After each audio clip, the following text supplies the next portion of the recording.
थोड़ा सा प्रसन्न होके जाओ, वरना रोते हुए जाओगे तो मरे की खबर लाओगे। और अगर किसी को नौकरी मिलती है, हमको नहीं मिलती है, तो भी हमको अफसोस नहीं होता। बल्कि थे तो एक नारा लगाते थे। नारा होता था, क्या 9 मत का 1 मत होगा? 9 लोग मिलकर के बड़े से पत्थर को, बड़े से पहाड़ को उठाने की भी क्षमता रखते हैं। और झकना नहीं है, किसी से झकझक में भी नहीं फंसना है। किसी के साथ हम उलझ जाते हैं, उलझने में सामने वाले की तो परेशानी होती है, अपनी भी परेशानी होती है। इसलिए अगर हम काम के आदमी हैं, कुछ ना कुछ श्रेष्ठ हमारे पास है, तो जरूर हम आगे बढ़ेंगे। में अच्छा है तो कोई हिसाब किताब रखने में अच्छा है, कोई गाने बजाने में अच्छा हो सकता है, कोई खेल कूद में अच्छा हो सकता है। मेरे प्यारे युवा साथियों, आज मैं एक विशेष युवा साथी वर्ग से बातचीत कर रहा हूं। सर्वप्रथम तो मैं आपको दीपावली की बहुत बहुत बधाई, शुभकामना देता हूं। दीपावली के बाद गोवर्धन पूजा और आज भैया दूज, ये उत्सव भी मनाए जा रहे हैं। आपको इस उत्सवी माहौल में बहुत बहुत शुभकामना और बधाई। मित्रों, आज के प्रथम 20 मिनट में मैं आपके सामने 20 बातें रखने वाला हूं। आशा करता हूं कि आप उनको याद रखें अथवा लिख लें। न लिख पाए, न याद रख पाए तो बाद में भी आपको कोशिश करूंगा कि एक एक बात आपको ध्यान कराई जाए। जैसा आपको पहले बताया गया होगा कि आज 24 वर्ष और 25 वर्ष के बीच के ऐसे युवाओं से मैं बातचीत कर रहा हूं।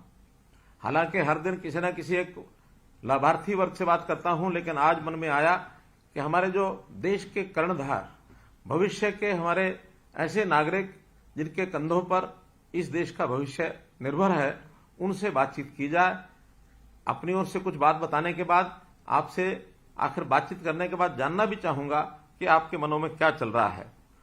ये आयु एक ऐसा पड़ाव है, जैसा हम जानते हैं कि जीवन को हमारे शास्त्रों में 4 हिस्सों में बांट करके देखा गया है कि 25 वर्ष तक की आयु तक ब्रह्मचर्य आश्रम, 50 वर्ष तक की आयु तक गृहस्थ आश्रम और 75 वर्ष तक की आयु तक वानप्रस्थ, उसके बाद संन्यास। अब ये योजनाएं आखिर समाज में व्यवस्थाएं बनाने के लिए की गई थी। अब भले ही थोड़ा बहुत अंतर आया हो, लेकिन कमोबेश ये व्यवस्थाएं, इन अवस्थाओं में से हमको निकलना पड़ता है।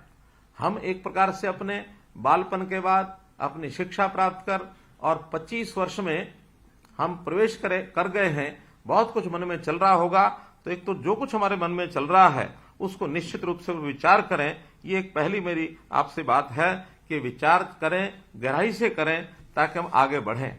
अब इन्हीं बातों को विचार करते समय कई बार उहापोह होती है मन की स्थिति। तो मैं जो दूसरी बात बता रहा हूं, वो मन की स्थिति ऐसी है कि बहुत बार एक शब्द हम सुनते हैं, मुश्किल। ये मुश्किल शब्द पर जरूर विचार करें कि ये मुश्किल नहीं है कुछ भी। कोई भी कठिनाई आए उसको हम चुनौती माने कि चुनौती के नाते से अगर हम उसका मुकाबला करेंगे तो हमारे जीवन का उद्देश्य ये पूरा हो जाएगा। और जब भी कभी ये चुनौती यानी भारी पड़ती है, तो समझो कि हम उसको दूर करने के लिए सफलता भी हमारे सामने उतना ही जल्दी आती है। हम सफल होते हैं, उसको अनुभव, उपलब्धि का अनुभव ये कहा जाता है। तो इन स्थितियों में हमारी क्षमताओं का विकास भी होता है और हम ताकतवर बनकर के उभरते हैं। इसलिए ये आयु ऐसी है, इसमें इन बातों का ध्यान रखना बहुत आवश्यक है। मैं अगली बात, तीसरी बात जोड़ रहा हूं, अपने जीवन को एक बाधा दौड़ समझें। बाधाएं आएंगी, बाधाओं को पार करके हमको दौड़ना है। और इन बाधाओं में जो किशोर अवस्था होती है, उसमें बहुत से प्रलोभन, बहुत से पतन के रास्ते भी खुलते हैं। हमें नशे की लत, आपराधिक संगति, दिशाहीनता, इस ओर भी लोग धकेलने की कोशिश करेंगे। हमें इनसे बचना है और बचते हुए अपने जीवन को भी सुरक्षित रखना है और अन्यों को भी हमने प्रेरित करना है। और साथ ही जो दुर्बल समाज है, जिसको आवश्यकता है सुरक्षा की, उसका सुरक्षा करनी है, स्त्रियों का सम्मान करना है, कमजोर वर्ग के प्रति करुणा, ये अपने व्यक्तित्व का ये हिस्सा होना चाहिए। तो एक बहुत बड़ा एक पहलू, इसको अगर हम जीवन में लेकर चलेंगे तो हर कोई हमारे बारे में अच्छी टिप्पणी करेगा। ऐसा ही मैं अगला बिंदु, चौथा बिंदु जो बता रहा हूं, उसमें कई बार हमको दूसरे व्यक्तियों के जीवन के बारे में पता लगता है। कभी अच्छा होता है, कभी बुरा होता है। मेरा कहना है कि हमें किसी के जीवन की नकल नहीं करनी चाहिए। हमें अपने आप को, हम जिस जीन के बने हैं, जिस प्रकार का हम जीवन रहन सहन रखते हैं, जो हमारी परिवार की स्थिति, हमारे समाज की स्थिति, हमारे गांव शहर की स्थिति है, उसी के अंदर हम एक यूनिक कैरेक्टर बनकर के उभरे। हम सबसे अलग होते हुए भी कैसे अपने आप को आगे बढ़ाएं। सब लोग अपने अपनी क्षमताओं के हिसाब से अलग अलग गुण रखते हैं। कोई पढ़ने में अच्छा है, कोई लिखने में अच्छा है, कोई बोलने में अच्छा है, तो कोई हिसाब किताब रखने में अच्छा है, कोई गाने बजाने में अच्छा हो सकता है, कोई खेल कूद में अच्छा हो सकता है। तो हमको चाहिए कि हम जिस काम में भी अच्छे हैं, हमें उसका श्रेष्ठ बन करके और अपना उद्यम करके उभरना है। ध्यान रहे कि अगर हम किसी के काम के हैं तो कभी बेकार नहीं बैठ सकते, क्योंकि दुनिया आज काम के आदमियों को ढूंढ रही है। जो बेकार हो जाता है उसको दुनिया भी स्वीकार नहीं करती। इसलिए अगर हम काम के आदमी हैं, कुछ ना कुछ श्रेष्ठ हमारे पास है, तो जरूर हम आगे बढ़ेंगे। जैसा कहावत है कि jack of all but master of one. कभी कभी उल्टी कहावत कई लोगों के ऊपर फिट हो जाती है कि jack of all but master of none. हमको मास्टर ऑफ नन नहीं बनना, हमको मास्टर ऑफ वन बनना है। यदि एक कोई चीज हमारे जीवन में उभर करके आती है तो निश्चित रूप से हमको बहुत वो आगे बढ़ाएगी। मित्रों, इसी प्रकार से अगर मैं पांचवी बात आपसे शेयर करना चाहता हूं तो वो है कि हमको टीम वर्क में काम करना चाहिए। कई बार अकेले आदमी बहुत कुछ कर सकता है, लेकिन दूसरों को साथ न ले जाने के कारण से जीवन में पीछे रह जाता है। हम अपने स्किल का पूर्ण लाभ तभी ले पाएंगे कि टीम के साथ मिलकर के हम काम करेंगे। मुझे याद है, हम छोटे होते थे, एक खेल खेलते थे। कभी भी कोई कठिनाई काम अगर आती थी तो मिल करके जब करते थे तो एक नारा लगाते थे। नारा होता था, क्या 9 मत का 1 मत होगा? 9 लोग मिलकर के बड़े से पत्थर को, बड़े से पहाड़ को उठाने की भी क्षमता रखते हैं। एक एक नहीं उठा सकते, 9 लोग मिलकर के उसको उठा के और ऊपर उठा लेते थे। हमने कई बार बड़े बड़े काम करते हुए मजदूरों को देखा होगा। मजदूर मिल करके जोर लगाते हैं, नारा लगाते हैं, जोर लगाओ वहीं शाह, ताकि वो बड़े से बड़ा पत्थर, बड़े से बड़ा भारी वजन का कोई गाटर, ये सब उठा करके कहीं से कहीं लुढ़का के ले जाते हैं। तो इसलिए टीम का अपना एक महत्व होता है। तो हम अपने टीम के साथ चलेंगे तो जीवन में निश्चित रूप से हमको सफलता मिलेगी। मेरी ओर से आपके सामने रखने वाला जो छठा बिंदु है वो है कि हमारी सोच ये सकारात्मक होनी चाहिए। दिल में उमंग होनी चाहिए, मन में हमेशा उत्साह रहना चाहिए। निराशा कभी हमारे नजदीक न लगे। हो सकता है कभी कभी अपने काम में हमको वो सफलता नहीं मिल रही जो हम चाहते हैं, फिर भी निराशा को नजदीक न लगने दें। हम हरियाणा के लोग हैं, आखिर तो गीता की ये धरती है, भगवान कृष्ण का उपदेश है। तो गीता में हमेशा निराशा को दूर रखा गया है। आशावादी बनकर के ही हम जीते हैं। और गीता का तो संदेश है, जो हुआ सो अच्छा हुआ, जो हो रहा है सो अच्छा हो रहा, जो होगा सो अच्छा होगा। हाँ, कर्म की शर्त जरूर लगाई गई है। कर्म करना नहीं छोड़ना है, लेकिन निराश नहीं होना है। एक बहुत साधारण कहावत हरियाणा में बोली जाती है, क्या कि रोते हुए जाओगे, मरे की खबर लाओगे। अर्थात कोई अस्पताल जा रहा है, किसी व्यक्ति को पूछने के लिए जा रहा है, रास्ते में कोई व्यक्ति मिल गया कि कहां जा रहे हो, अस्पताल जा रहे हैं, लेकिन चेहरा उतरा हुआ था, तो उस व्यक्ति ने कहा थोड़ा सा प्रसन्न होकर जाओ, वरना रोते हुए जाओगे तो मरे की खबर लाओगे। तो ऐसा उत्साह देने के लिए भी ये कहावतें बनी हैं। हमेशा हम जो भी कुछ करना चाहते हैं, अच्छा ही कर रहे हैं, अच्छा करने की ललक से हम काम कर रहे हैं, तो सकारात्मक सोच ही हमारी होनी चाहिए। और सकारात्मक सोच के लिए जरूरी है कि नित्य व्यायाम करें, योग करें, अपनी आदतें ठीक रखें, नई नई चीजों को भी सीखें, नई नई जगहों की यात्रा करें और इसी प्रकार से नए लोगों को भी मिलें। नित्य नए अनुभव से हमारा स्वयं में विश्वास मजबूत होगा और हम अपनी चुनौतियों से ये मुकाबला कर पाएंगे। तो ये 7वां बिंदु भी हमारे लिए उतना ही महत्वपूर्ण है जितना हम अपने मन को स्थिर रखने के लिए मजबूती से काम करेंगे तो हमेशा हमें प्रसन्नता ही देगी। जैसा मैंने बताया कि हम भाग्य पर निर्भर हाथ पर रात रख करके नहीं बैठेंगे। 8वां बिंदु है कि कर्म जो है वही पूजा है। गीता में लिखा है, 2 अध्याय 47वां श्लोक, क्या कर्मण्येवाधिकारस्ते मा फलेषु कदाचन। हम कर्म करने का हमको अधिकार है। कर्म करेंगे, लेकिन फल की चिंता नहीं करेंगे। फल ऐसा नहीं कि मिलता नहीं है, कर्म का फल मिलता है, लेकिन उसके लिए हम बिना ही काम किए या काम करने के बाद तुरंत उसकी चिंता करें कि फल कब मिलेगा, कब मिलेगा। निश्चित रूप से जो हमने कर्म किया है उसका फल समय पर अपने आप मिलेगा, ऐसा मेरा मानना है। मेरी ओर से 9वां बिंदु जो मैं आपके सामने रख रहा हूं वो ये है कि आखिर सरकार जनहित के बहुत कार्य करती है, युवा वर्ग के लिए भी कार्य करती है, तो निश्चित रूप से आप सरकार की नीतियां और कार्यक्रम उनकी भी जानकारी रखें और ये जानकारी का सदुपयोग आपको अपने लिए भी करना है, परिवार के लिए भी करना है, समाज के लिए भी करना है और राष्ट्र को आगे बढ़ाना है। प्रजातंत्र में विरोधियों का काम हमेशा आलोचना करना होता है। अखबारों के अंदर सरकार की आलोचना करना ये कुछ लोगों का अपना काम हो सकता है, लेकिन कभी किसी के ऊपर आलोचना का भरोसा किए बिना स्वयं को आजमाएं। कोई भी बात आप सुनते हैं तो उसको स्वयं आजमा कर देखें। अगर कोई चीज ठीक नहीं है तो हमें बताएं, चीज अच्छी है तो लोगों को बताएं। और मैं आपको विश्वास दिलाता हूं कि अगर कोई आप ऐसी बात हमको ध्यान कराएंगे कि जो ठीक नहीं लग रही है, उसको हम निश्चित रूप से समाज के हित में, प्रदेश के हित में, आप सबके हित में उसको हम ठीक करेंगे। मैं तो आपको आह्वान करता हूं कि हम सब मिलजुल करके प्रदेश को आगे ले जा सकते हैं, जहां सबके लिए सुख का रास्ता, आय है, रोजगार है, अथवा उसके शरीर, स्वास्थ्य, शिक्षा, स्वावलंबन, इन सब की चिंता हम लोग मिलकर के करेंगे। आपका हमको साथ चाहिए। 10वां बिंदु मित्रों, सोशल मीडिया। सोशल मीडिया हर तरह के लोग हैं। अब वो सोशल मीडिया हमारे लिए आजकल एक ज्ञान वृद्धि का साधन भी बन सकता है। सोशल मीडिया हमारे व्यवसाय का भी साधन बन सकता है। लेकिन सोशल मीडिया पर कुछ शरारती लोग अफरा तफरी फैलाने के लिए बहुत कुछ करने लगे हैं। उनके बहकावे से भी हमको बचना है। टेक्नोलॉजी हमारे लिए वरदान बन जाए, अभिशाप नहीं। तो इस नाते से हम क्या सुनना है, कैसा उपयोग करना है, इसका जरूर ध्यान रखें। कई गवैये गीत गानों में मार फसाद, नशाखोरी, दादागिरी इसी का गुणगान करते हैं और हमारे लिए कई बार वही बड़ा महत्वपूर्ण हो जाता है कि जैसे शायद हमको उसी की लाइन पर चलना, उसी को नकल करनी है उसकी। तो अपने रास्ते से हमको बिल्कुल भटकना नहीं है।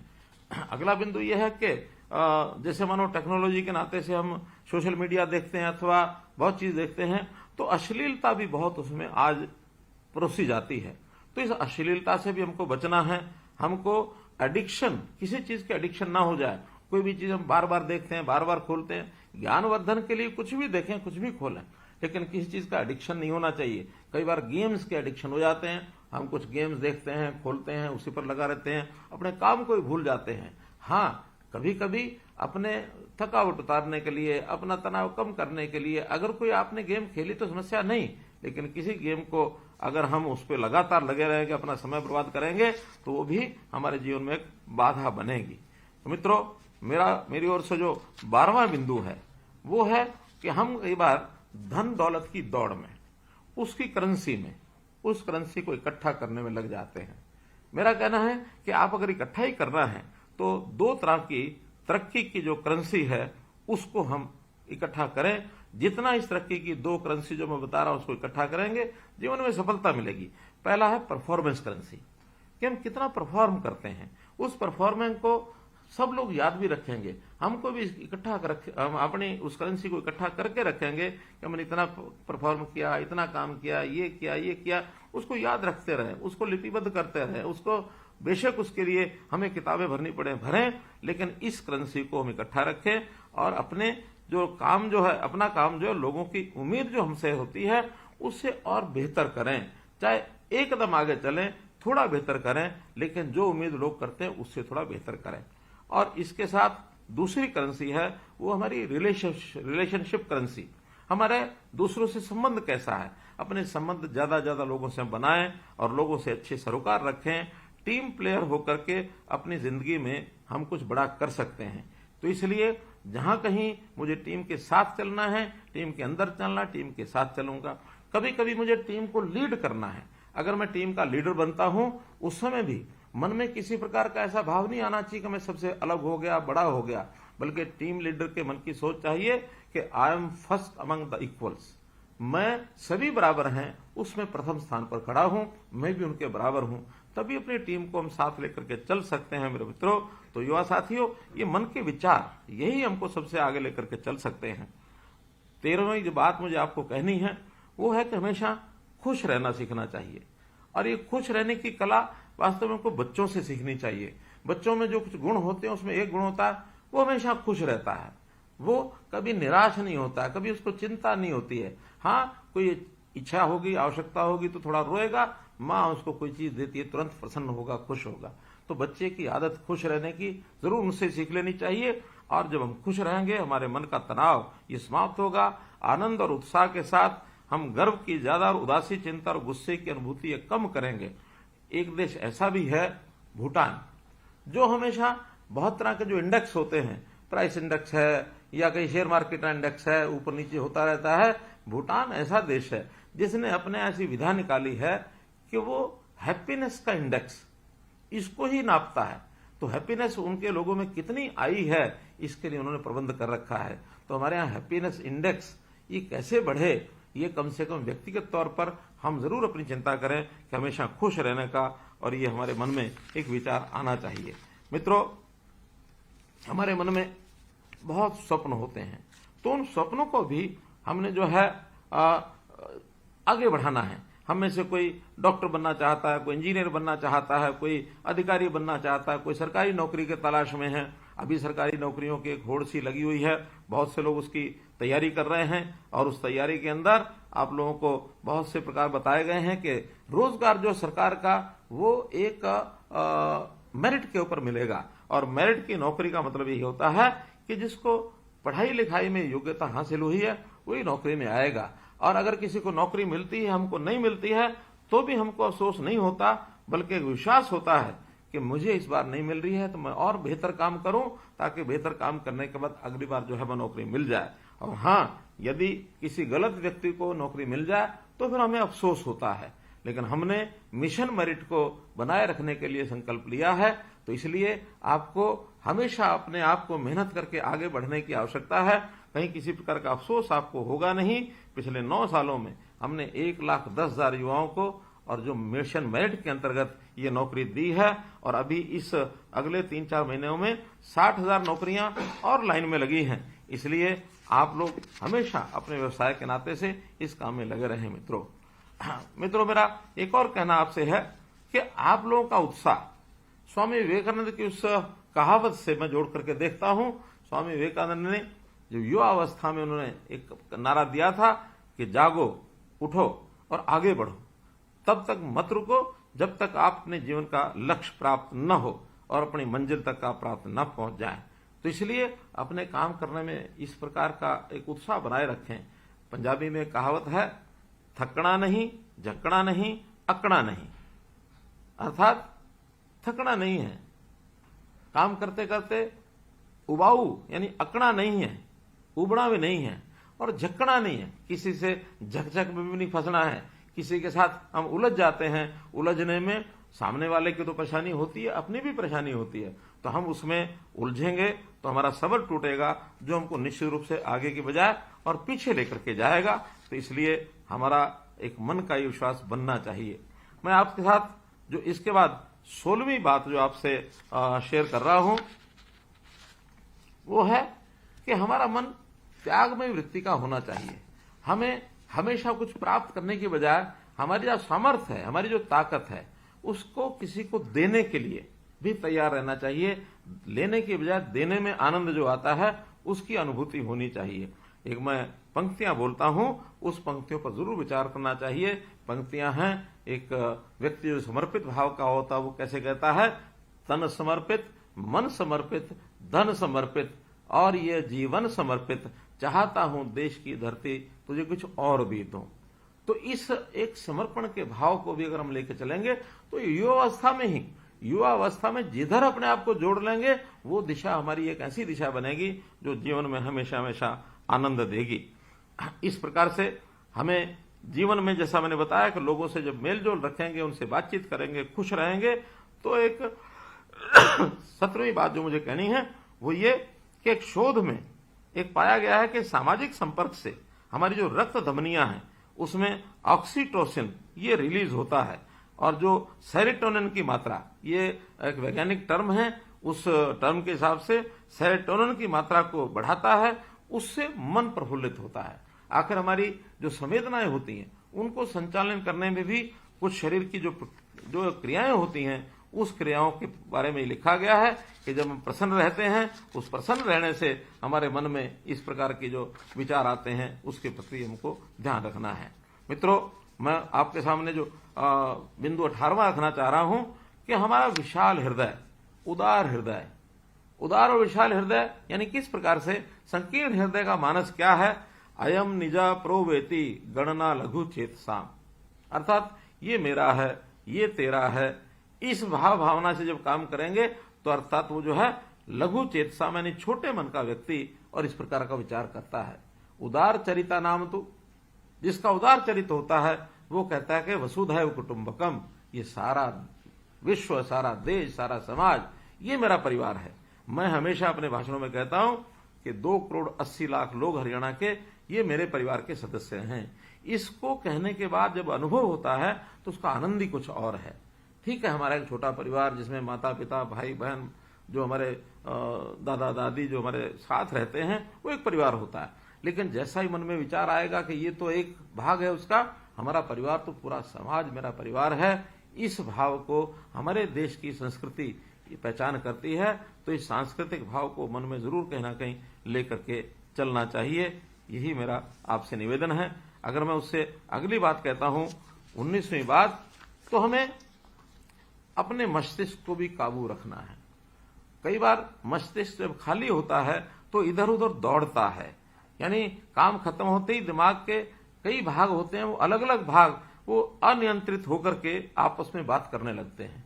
और जब हम उनको व्यस्त नहीं रखेंगे तो आपस में जब बात करेंगे तो इसको माइंड्स डिफॉल्ट नेटवर्क कहते हैं। अगर ये बेलगाम छोड़ दिया गया तो बहुत कष्ट होता है, तरह तरह के उल्टे सीधे विचार मन में आते हैं और उन उल्टे सीधे विचारों को मन में लेते समय बहुत ही हमें कष्ट होता है। और अंतिम जो मैं आपसे 100 बात की एक बात अगर 20वीं बात कहूं तो वह है स्वयं पर विश्वास करें।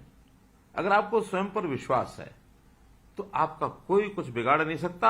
आप अपनी सकारात्मकता बनाए रखें और जो हमारे पास उपलब्ध अवसर हैं उन अवसरों का लाभ उठा करके और एक जिम्मेदार नागरिक के नाते परिवार, समाज और राष्ट्र के उत्थान में अपना योगदान दें। जीवन का यही अपना उद्देश्य है। साथियों, अपने जीवन को बेहतर हम बनाएं, हमारा कल बेहतर बने। इसके लिए आप अगर हमें कोई सुझाव देना चाहते हैं तो निश्चित रूप से, चाहे आपका सुझाव शिक्षा के संबंध में हो, स्वास्थ्य के संबंध में हो, रोजगार के संबंध में हो, आय बढ़ाने के संबंध में हो, या समाज के सुख के लिए कोई भी हम काम कर सकते हैं, लोकहित का काम कर सकते हैं, तो मैं उनका स्वागत करूंगा और आपके इस दिए हुए सुझाव के ऊपर जितना भी संभव हो सकेगा उस काम को मैं आगे बढ़ाऊंगा। आपके जीवन को आगे आपने जैसे अगले चरण में 25 वर्ष का होते ही अगले चरण में आपने भाग लेना है। आप में से बहुत लोगों ने अपनी पढ़ाई समाप्त कर ली होगी, कुछ लोग हायर एजुकेशन में पढ़ते भी होंगे। तो आप जैसे जैसे आगे बढ़ेंगे वैसे वैसे आपको अवसर मिलेंगे। खास करके जो डिजिटल का जमाना है, इस डिजिटल युग में आपको बहुत सारे अवसर मिलने वाले हैं। बहुत से लोगों ने तो इस डिजिटल सिस्टम को ही अपने जीवन का अंग बना करके और छोटे लेवल से उठ करके और बहुत बड़े लेवल तक वो पहुंच गए हैं। तो हमारे इस डिजिटल युग का भी लाभ उठाएं और ये जो हमारा सोशल मीडिया है इसमें भी सावधानी में इसमें पैर रखें। बाकी जो बातें मैंने आपको बताई हैं, मैं समझता हूं एक एक बात का विचार करेंगे निश्चित रूप से जीवन, मुझे तो अपना ध्यान में है कि जब 24 वर्ष 25 वर्ष की मेरी आयु थी और ये सन 1978-79 की बात है, जीवन के पड़ाव के ऊपर बहुत परिवर्तन उस समय आए, बहुत से नए फैसले लिए और आज आपके सामने मैं इस रूप में आपके सामने अगर बैठा हूं तो ये सोच, ये दिमाग में बातें उसी समय आई थी जिसके कारण से आज यहां मैं बैठा हूं। आपने मेरी बात सुनी, आपका बहुत बहुत धन्यवाद, बहुत बहुत आभार।